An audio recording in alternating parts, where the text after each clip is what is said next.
Hey everybody, so welcome back to Jim Bob's Garden. Alright, so today what we're going to talk about is November planting, what you can plant in November.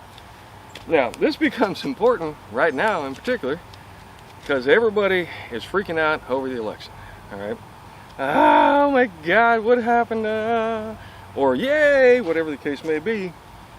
But either way, just relax. If you're stressed out, calm down, things are going to be fine, it's going to be alright. Alright, one way or the other, whichever side you're on.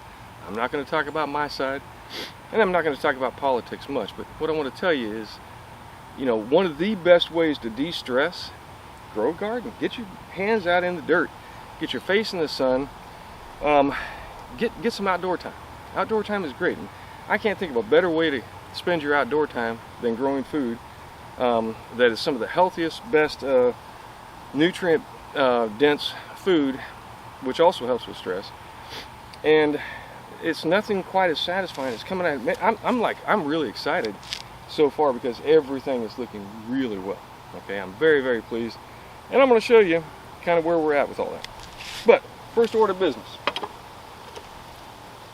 Excuse me.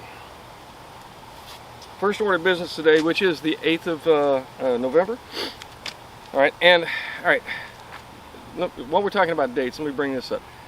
So the projected first frost date here in the Northeast Florida area is anywhere between November 19th to late December. Okay, somewhere in that area. But last year we didn't get a frost. And then some years we've gotten a hard freeze. So it's kind of variable. A lot depends, because the time when we got the hard freeze, we had that polar air that got pushed way down south, come across. I think that was the year that jacked up Texas and all of that. But sometimes that happens, though not as frequently as you'd think. So it's kind of a crapshoot this time of year as to whether or not we're going to get a frost, and in particular a hard freeze. 90% of what I'm growing now, probably 99%, if not all of it, will not survive a hard freeze. All right, with the exception of probably onions and garlic. Everything else probably not going to do well if we get a no-kidding hard freeze. Everything I'm planting, though, will survive a light frost. Typically what we get for a frost is about 4 or 5 o'clock in the morning. It'll get down to 32 degrees, maybe 30 degrees. It'll frost things real lightly, and then it'll bounce back, by 6, 7, 8 o'clock. All right? Once the sun comes up, starts warming things up. So, as far as the frost, I wouldn't sweat it too much, but I would only be looking at, and all of these plants that we're planting here are frost tolerant vegetables. So other than that, I would not plant it if you don't. When you look on that package, if it doesn't say it's frost hardy, then I would not plant it. Some of the things you could plant is arugula, which I forgot about. I have arugula. Broccoli, which I got planted. Cabbage, which I have right here. Carrots, which I have. Chard, collards, all of those I've got. Garlic, kale I got going on. Lettuce I got going on. Mustards just grow wild around here. Onions, spinach, strawberries. Now that's transplant, which, obviously seeding strawberries is a difficult proposition. And then turnips, which I have yet to plant, but I'm going to be planting here shortly. I got a new list. All right, replaces my old list. I figure, updated information on one side, but also, my old one's getting faded and hard to read. Alright, so with that being said, let me take you around and show you what we got growing so far and how well it's doing. Alright, so I want to show you this real quick. Let me show you that tree line. And it's about, 3 o'clock. And you can see the sun is pretty far to the south, and it actually shades like this whole section of the garden. That's why I'm not really worrying about this section too terrible much. Alright, now there are some shade plants that I'll be planting in there, hopefully in the near future. But most of that will be replanted up in the springtime. Alright, I know it's a mess. Actually, there's a whole bunch of sweet potatoes in there, which I'm going to be pulling out here shortly. Alright, so let's talk about peppers. So my pepper section is over here. Now my peppers died back hard, and I've lost most of the peppers. But you can see that they're actually still growing. This is the only green bell I got left. This one over here is a banana pepper, alright, which I've got some banana peppers growing. I'll probably harvest that one here shortly. And that one down there, you can see that. So they're doing okay. And then behind that, I can't remember if that's the jalapeno or just a regular jalapeno, but you can see, oh, there you go. There's the jalapeno there. And then you can see I've got some others growing right in there. Yep. And then I've got a few more up under here. So that one's doing pretty well. These, gosh, I can't remember, but I know one of those is actually the cayenne peppers. So I think they're doing okay. They're going to be all right. All of that greens in there, that's mustard greens, which I'm going to be taking out here shortly. And then I've got a bean plant, which is actually flowering. You can see right there, which is kind of crazy. That was a volunteer. I did not plant it. All right, so over here, I got my spinach. You can see a nice row of spinach coming up. I'll probably plant some more here shortly. And I have a volunteer tomato plant, which I don't think will do well, but I did clear it out and around just to give it some room, and we'll see. I mean, if it grows, great. If not, it didn't cost me nothing. And if you look here, you can see where I've been cutting leaves off of these spinach plants. And overall, they're looking pretty good. All right, I got a lot of compost in here, so it's been doing well. And then along this row, let me get back here a little bit. You can see that really goes all the way down. All right, this row right here. All right, that is cabbage. And then next to that, this row right there, that is all of my, oh man, think about it, chives. All right, regular onion chives. And then going over here, I want to show you this. I had a bunch of ants in a spot right there. And so I sprayed them down, drowned them out, and they all moved to here. And I'll show you what I'm going to do, how we're going to get rid of these. Because this is my garden. I'm not going to put poison out. And a lot of the poisons that, you know, will kill fire ants also say don't put in any place where you're growing food. Because it can stay in the soil, and we don't want that. All right, and then along this row here, right in there, is our chard. Now that's mostly the colored chard. And then over here, in this section there, that is more of the white chard. And I believe that one was the, oh gosh, let me see what the tag says. The Japanese mountain spinach, which is a chard. Then here, these plants here, and there, and back over there, all right, not the basil, that's something different, and even underneath that basil, that is all volunteer bok choy. I had some bok choy planted here. I planted it in the spring. It didn't last long. It bolted almost immediately. And then I went to the store and bought these basil because it was only $5 and it was 4 plants. You can see 1, 2, 3, and 4 over there. All right, so I planted those in here, and we'll see. I mean, basil is usually more of a springtime thing, and we'll see how it goes. But you know, it's $5 for 4 plants. I mean, we were already there anyway, so. All right, now this is, I'm sorry, I think I called that bok choy, but these are actually radishes, which for whatever reason, I think it might be that the soil isn't great here. It's more composty and hadn't really broken down well. But I've got some regular red globe radishes here. And then you can see above that, we still have our eggplant that has not quite died off. There's a whole row here where these are, and they've slowly been progressively dying back as we go back. It's got flowers, but really hasn't made a lot of eggplant recently. I think it's just too cool for it. Though we're still like in the mid 80s here. And then here, when I planted all of my garlic, which I'll show you here in a second, I had extras on the cloves of the really small garlics. The actual garlic cloves from the bulbs that I broke up and planted. Well, I planted those in the ground along here, and guess what? They are all growing, and they're looking good. Now that was garlic that I'd had in the fridge for at least 2 weeks.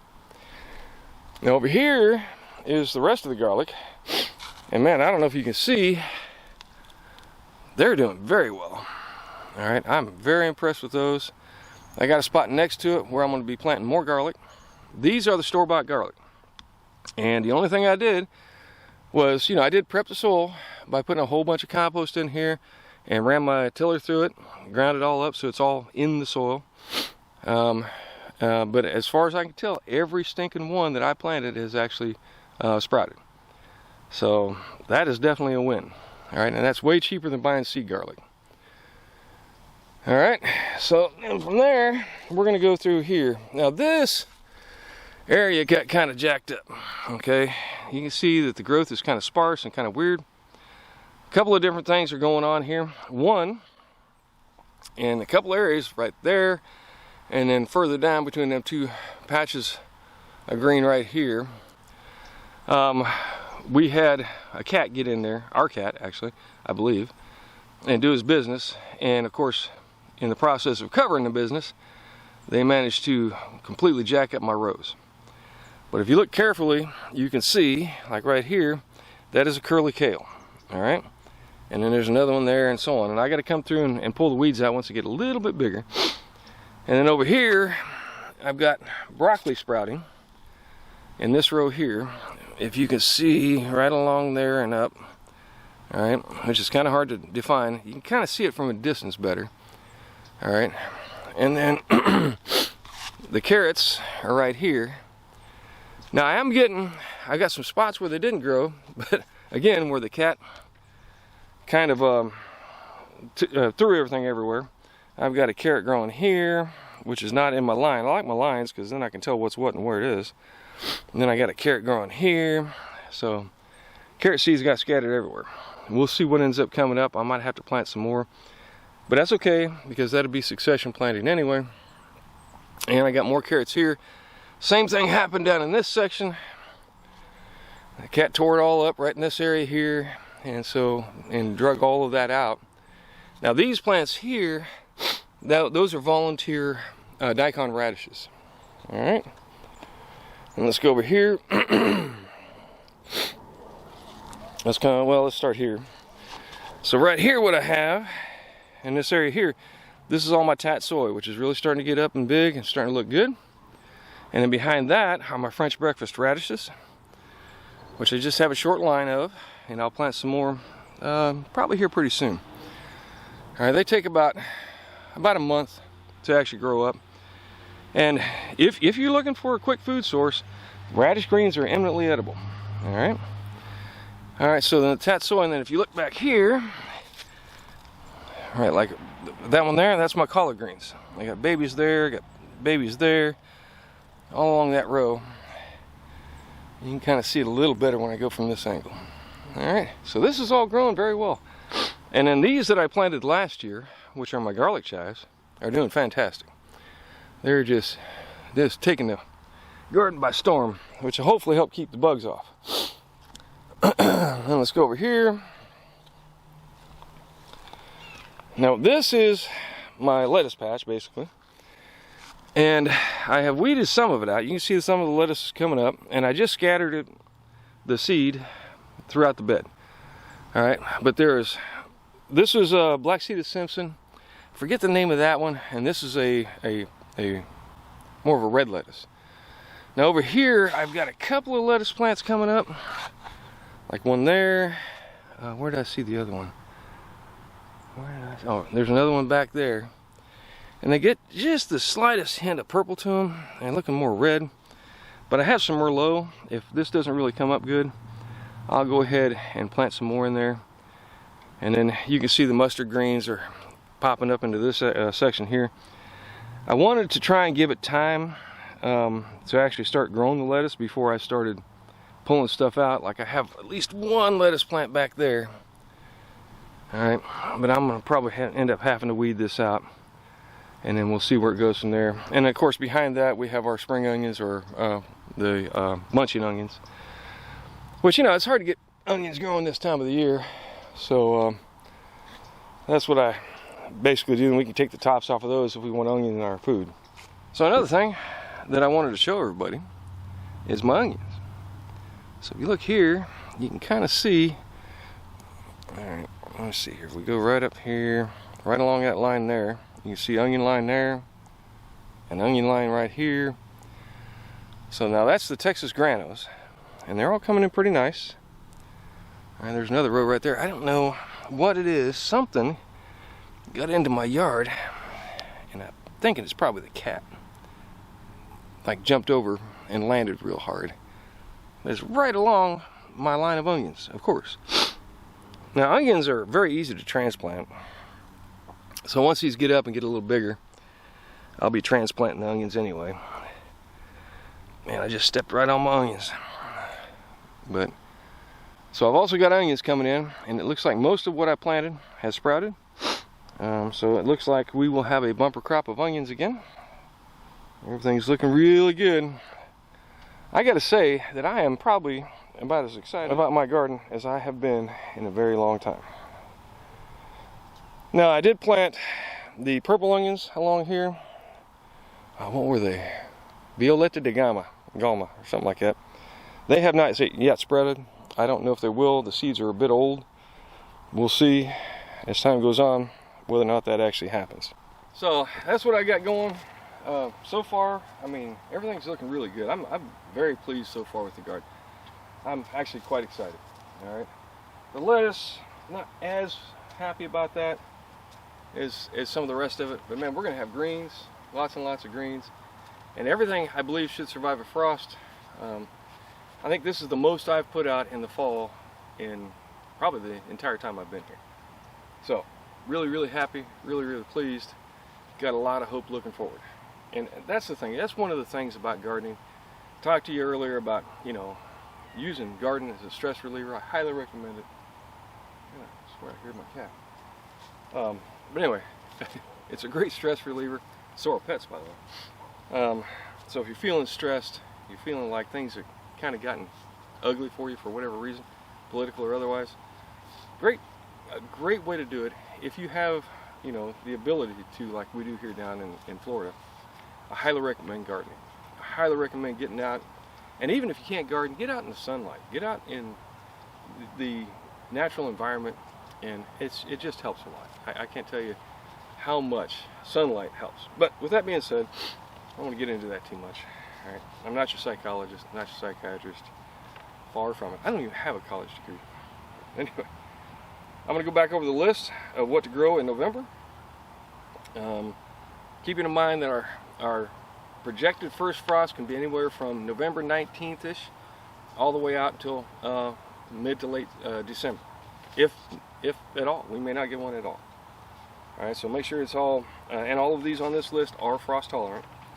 So the list goes arugula, broccoli, cabbage, carrots, chard, collards, garlic, kale, lettuce, mustards, onions, spinach, strawberries, and turnips. All right. The only thing on the list I don't have is turnips, but I'm weeding out my garden over here in this last section, and I'm going to put turnips in there along with some other things that I usually will grow. Anything else I can find that is frost tolerant. All right. Because I mean, here we're probably not going to get a hard freeze. I mean, that's pretty unusual. It does happen. I mean, we had one year where we had like 3 or 4 days in the 20s, which was insane for us here in the Florida area. Northeast Florida, Jacksonville, to be specific. All right, with that being said, thanks for stopping by. Do me a favor, give me a like and a subscribe, and let me know what you think. Most importantly, get something growing in your yard. Not only is it fantastic to be able to come out and get your own vegetables that are grown without any sorts of pesticides, or if you want to use pesticides, you can. I grow mine without pesticides. I grow mine without any kind of chemical fertilizer, so there's no chemicals in the plant other than what the plant produces naturally. Just compost, that's all I use. So it's really nice to be able to come out and get food from your yard and not have to worry about going to the grocery store to get it. But either way, thanks for stopping by. And like I said, grow something. Get something growing in your yard. It'll help. Trust me. All right? I'm old. I've been around. Trust me on this. It will help. Thanks for stopping by. Y'all come back and see me.